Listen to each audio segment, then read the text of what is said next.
ఎంత సజ్జనులుగా మనం బతికినా సరే అనేక రకాల నిందలు వస్తూనే ఉంటాయి. మనం చేసే వ్యాపారాల మీద, ఉద్యోగాల మీద, మన సంసారాల మీద వస్తూనే ఉంటాయి. అన్నిటికీ మనం సమాధానం చెప్పక్కల. ఏదైనా ఆరోపణ వచ్చినప్పుడు మనం చేసావా అని ఆలోచించుకోవాలి. చేస్తే తప్పనిసరిగా ఒప్పుకోవలసింది. బయట ఒప్పుకోకపోయినా పరమేశ్వరుడు ముందేనా ఒప్పుకోవాలి. చెయ్యలేదనుకో వదిలేయి.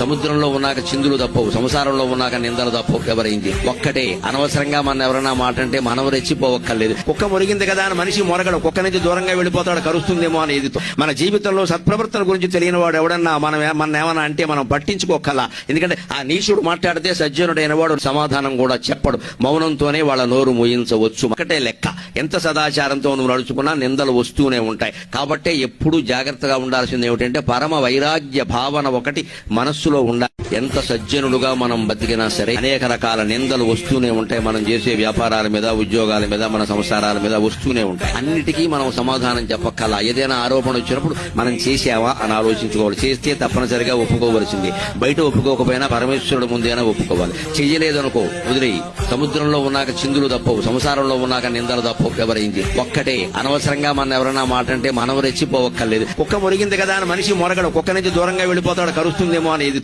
మన జీవితంలో సత్ప్రవర్తన గురించి తెలియని వాడు ఎవడన్నా మన ఏమన్నా అంటే మనం పట్టించుకోకలా. ఎందుకంటే ఆ నీచుడు మాట్లాడితే సజ్జనుడైన వాడు సమాధానం కూడా చెప్పడు. మౌనంతోనే వాళ్ళ నోరు మోయించవచ్చు. ఒకటే లెక్క. ఎంత సదాచారంతో నువ్వు నడుచుకున్నా నిందలు వస్తూనే ఉంటాయి. కాబట్టే ఎప్పుడూ జాగ్రత్తగా ఉండాల్సింది ఏమిటంటే పరమ వైరాగ్య భావన ఒకటి మనస్సులో ఉండాలి.